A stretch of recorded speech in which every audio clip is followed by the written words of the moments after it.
Hey, Shalom. Kahala Yahweh Bahasham Yahweh Shai Bahasham Bahakadash.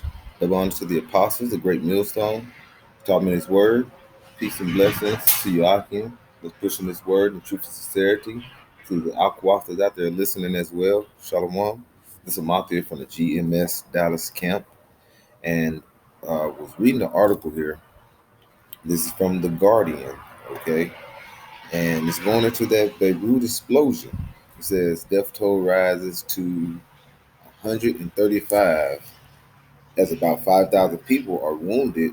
Live updates. Now, this just came out within 2 hours ago. Now, I was actually at work and I actually had the TV going on as well. And it had just said on the news while I was actually reading this, and it was saying it was at up to right at to 100 with 4,000 wounded. Now, when you go into this and you look at it, how in that short of a time span, even though they said 100 people and 4,000 wounded on the news, on TV, on the local news, as I'm reading here in at the same time, reading the Guardian, it's showing that it's 100. I mean, it's 35 more people plus 1,000 more wounded, and 35 more dead. If you go anywhere and have 4 to 5,000 people wounded off an explosion, you don't think that number's going to go up substantially?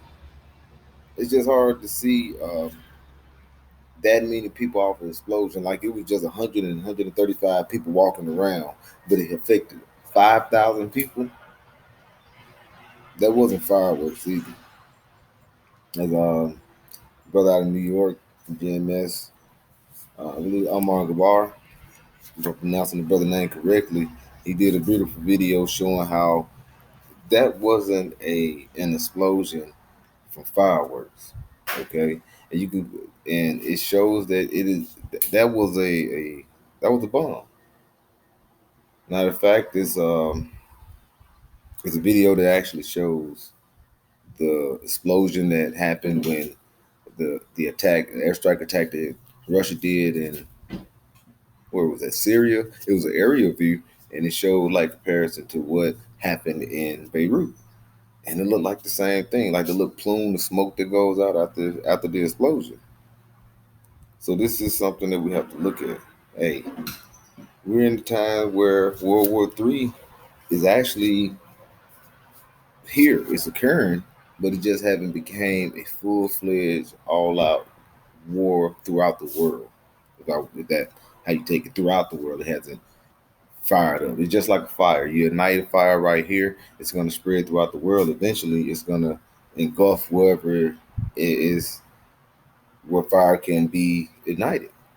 And around the world, it can be ignited anywhere for this World War III. And it's just a matter of time.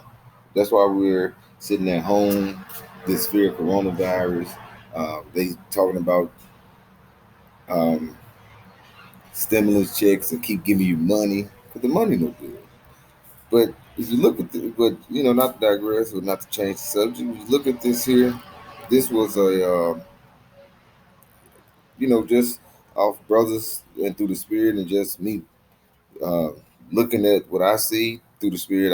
I see it was an explosion, and hey, it wasn't. It was at a bomb, you know.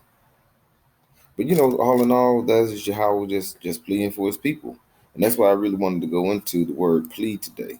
But let's get through reading this. Let's read it. Salaki. It says support the Guardian. All right, this came out as it says. I think a couple of hours ago. It says Beirut explosion.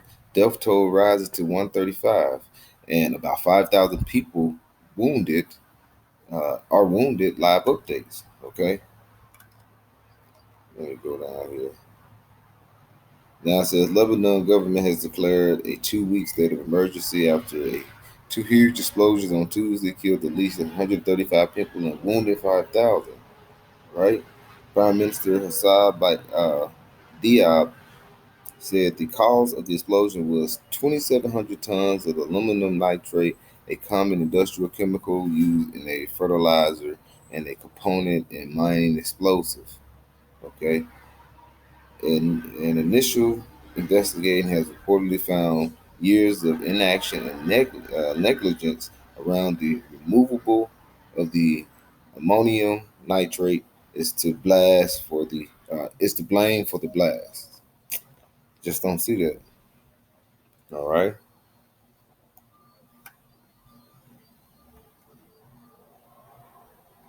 Okay. And it says Beirut governor. Oh, let's keep going right here. It says the European Union has activated the civil protection system to round up emergency workers and equipment for the member states. Governments worldwide have sent support, including Kuwait, Norway, and Australia. Beirut government Marwan Abad has said the damage from the port blast has extended over half of the city, and the cost of damage is likely above $3 billion. He said it extended over half of the city. So hey, it it looks like this is something that it wasn't an accident, right? And we know overall the Lord is he judgment is going about. Judgment is going about the world. And that's what I want to get into because like I say, this death toll is gonna rise. Off of 5,000 people injured, this was inside a city or a town. You got to think this covered half of the city. You just think 135 people got affected. Now just think, look at that blast. If you were a mile away, 2 miles away, you still were substantial to going through a death toll. Come on now. So look at some scriptures here.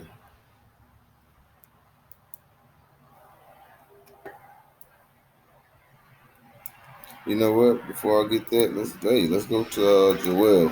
This is Joel chapter 3. All right. Did it change? Okay. All right, this is Joel 3 and 2. It says, I will also gather all the nations and will bring them down into the valley of Jehoshaphat. Will plead. That's the word I was looking for here. I want to go with that now before we get there. Plead with them that are, uh, plead with them there for my people and for my heritage Israel, whom they have scattered among the nations and parted my land. Okay? And we know we have been scattered throughout the nations. Okay? And he said, and this is like you say, the Lord said he will bring all nations, I will bring them down into the valley of Yahweh and plead for my people. Now, when you look at the valley of Yahweh um, it is over in the Middle East, right? And look at this, Lebanon. Lebanon is up, Lebanon is right here, and Beirut is, I think Beirut is up in here somewhere. Yeah, that is Beirut right there. Yeah, there you go. You know, Beirut. And that is, and this is, where the explosion occurred, right around in the hot spot. Okay, right around the hot spot. Okay, what is it by Damascus? It's by Damascus, and isn't Damascus in the scriptures as well? What did it say? Damascus would be a desolate heap. Yeah, I think that's in Isaiah. Yeah, it will be in ruins. And Damascus is in ruins. And like I say, it's only going to get worse. This is the area where it's been about to go down. All right? And not in just the area, like I said, the Middle East. When you look at the Middle East, you look at it, all of this. Look at everybody. And like I said, the area that you don't see, China going to be up in there, Georgia. All right? Look at all these countries. Afghanistan, India, China. Like I say, this is gonna be world fire. You gotta look at all these countries like China and all these places. All of them have military up in this area. Okay, like I said, the Lord said He's gonna plead for His people. I want to get that too, but I'm gonna come back to this. That's what I want right now. Okay, so the Lord said He's gonna bring people down to the valley of Jehoshaphat. Okay. Now first let's get the Valley of Jehoshaphat. Okay. Because we said that's the area it's gonna be in. And this is, like I said, where they so-called explosion happened from, like I said, so-called explosion from fireworks. Let's say 2,700 tons. Okay, this is the valley of, they don't say Yehoshaphat, but it's Yehoshaphat. Okay, pull it up. This this is Yahweh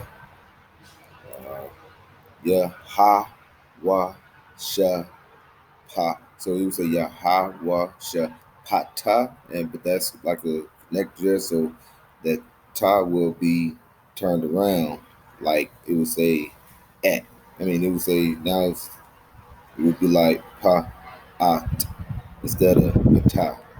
So it's Yahawashapat, Yahawashapat, not Yahaw. You got to put the Yahweh. Oh, look at that. But what is that going into? Yahweh has judged. This is Yahweh's judgment. Okay? That's what it is, Yahweh's judgment. And look at the root word, Yahweh, and that's Shapat. And that Shapat is what we want to get into as well. So Yahweh, all right, he is, or he is this. Now when you go into Shapat, okay, a judge, govern, vindicate. Okay. Now what is Shapat? That's plead, okay? That's judge. And that's within Yahweh. That's in the area, okay? The valley of Yahweh's judgment. And where is that Shaphat? That's plead. Now we just pulled it up from one of the root words. Yeah, Yahweh is a root word, and you have Shaphat as a root word, right? And that was the valley of Jehoshaphat. That was Jehoshaphat. So what we got here? We have Shaphat again. There you go. Now we going into plead, okay? So judgment and plead, okay? So what is plead? This is to judge, govern, shapat. Okay? So with this happening, where is it happening? It's happening in the Valley of Jehoshaphat, where the so-called explosion actual from actual fireworks, which we have seen like in Japan and different places. Hey, them explosions, they do be looking. They do look like they damage a lot of stuff. They can keep a lot of, that's a lot of explosives there, but it's just seeing how different things have how different impacts on the explosion and how the effects of it and how the actual development of it happens. It just we just don't. It just don't. No, it don't look like that. Okay, so let's believe this number is going to go up, and you don't know what they're telling us. Like I said, the news, media. I mean, this number could be vice versa. This could be the number dead, and this could be the number injured, right? We'll have to start some over. All right, so let's keep going here. Okay, and okay, so I wanted to go back and pull up some to plead, and as it goes back into it, let's read this one more time. Joel 3 and 2, I will also gather all nations, okay? And then we showed all the nations that's going to be in there. You know, we're going to, well, just showing the map, showing the map how all the different countries you can read on that map is part of the you know, the, that's going to be involved in the valley of the valley of Yehoshaphat, okay? This is a world war. Look at the first two world war. It was a world war, and this world war now got weapons that can destroy the whole world in the drop of a hat. Okay, let's get something else here. And like you say, he's pleading for his people and mainly the elect. You know, Let's get Jeremiah. Go back. This is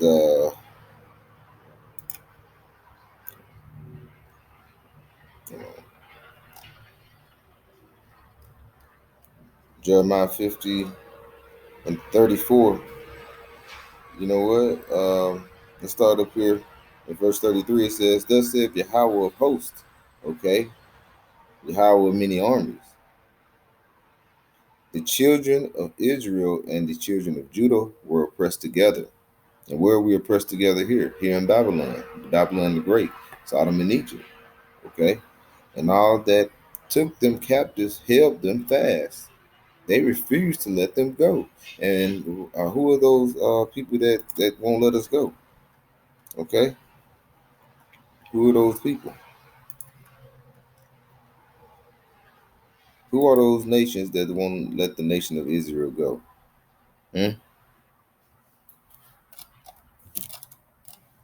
Okay, it says verse Psalms 83 verse 5. It says, "For they have consulted together with one consent, they are confederate against thee." Against who? Let's go up here. Verse 4, it says, "They have said, Come, let us cut them off and being a nation." Oh, from who? Yeah, I don't know, but we're talking about it was a nation they were cutting off, right? It said that it says the name Israel may be no more in remembrance. That's who. That's the nation that these different nations came together into agreements to cut them off. This was the tabernacle of Edom, the tabernacle and the Ishmaelites and Moab and the Hagarenes, Gebal and Ammon and Amalek and the Philistines with the inhabitants of Tyre. Okay, hey, you got those Hamites up in there. All right. Ashur also is joined with them. They have Hoppin, the children of Lot, Salah. Okay. I mean, and it goes on and on. Okay. It says, verse 12, who said, Let us take ourselves the houses of Yahweh shot in possession. So they have taken the possession. So they have came together and they all came into a consent to say, hey, we're going to say these so-called Jays are the real nation of Israel. Which is 12 tribes with Judah being the head tribe, but which are, what it is. But they came together for this, okay? Under one consent. Uh-oh, Salaki. I'm going to close it out. See, can we get it back here? Let's see. Salaki.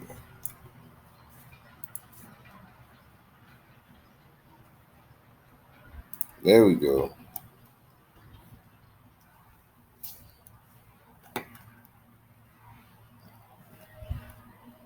Okay, but I think we was in Jeremiah 50. Yeah, and I pushed that. I was supposed to hit that. You know. Oh, shoot. This is the way to do it right here.